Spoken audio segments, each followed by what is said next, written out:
পার্বত্য চট্টগ্রামে আধ্যাত্মিক বৌদ্ধগুরু খ্যাত বনভান্তের প্রধান শিষ্য প্রজ্ঞালঙ্কার মহাথেরোর আগামী ৮ই ফেব্রুয়ারি ৭৬তম জন্মদিনটিকে স্মরণীয় করতে তাকে সম্মান জানানোর পাশাপাশি বৌদ্ধ ধর্ম প্রচার এবং দেশ ও বিশ্ব শান্তি কামনায় ৩ দিনের শান্তির পদযাত্রা করছে বনভান্তের শিষ্য সংঘ।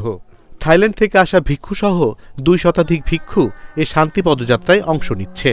বিভিন্ন এলাকায় রাস্তার বাম পাশে দাঁড়িয়ে ভিক্ষুদের ফুলেল অভ্যর্থনা ও পানীয় দান করছেন হাজার হাজার পুণ্যার্থী। এ ধর্মযাত্রায় অংশ নিতে পেরে খুশি পুণ্যার্থীরা। আমরা অনেকজন সকাল থেকে বনবিহার থেকে হেঁটে ভান্তেদের ধর্মযাত্রায় অংশগ্রহণ করেছি।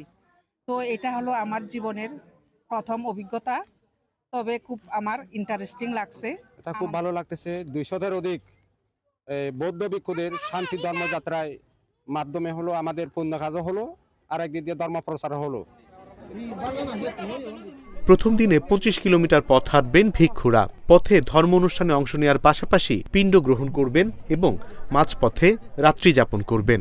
ভিক্ষুদের সহযোগিতা করতে সাথে আছেন অর্ধশতাধিক সেবক এবং একাধিক মেডিকেল টিম। এই পর্যন্ত আজকে কুতুবশরীফে পৌঁছলাম, আরও এখান থেকে আমরা বেতশরীফে থাকবো, আবার এরপরে মৈত্রীপুর ভাবনা কেন্দ্রে থাকবো।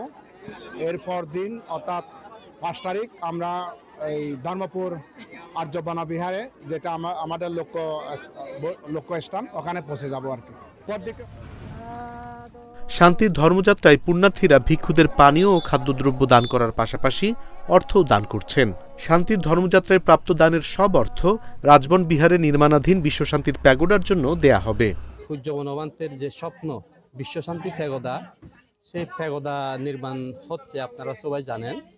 তো ওখানেও আমরা কিছু অর্থ সংগ্রহ করব। এই যে মাঝপথে আমাদের যে অনুষ্ঠানগুলো হচ্ছে, যেমন সাতচুরিতে হয়েছে, ওখানে প্রচুর থাকা উঠেছে, আমরা দেখেছি। পার্বত্য চট্টগ্রামে বৌদ্ধ ভিক্ষুরা বিভিন্ন সময় ছোট ছোট ধর্মপদযাত্রা করলেও এমন ধর্মযাত্রা অতীতে হয়নি বলে জানিয়েছেন আয়োজকরা। ধর্মযাত্রাটি আগামী ৬ ফেব্রুয়ারি খাগড়াছড়ি ধর্মপুর আর্য বিহারে গন্তব্যে পৌঁছাবে। অনিমেষ কর, ইন্ডিপেন্ডেন্ট ডিজিটাল।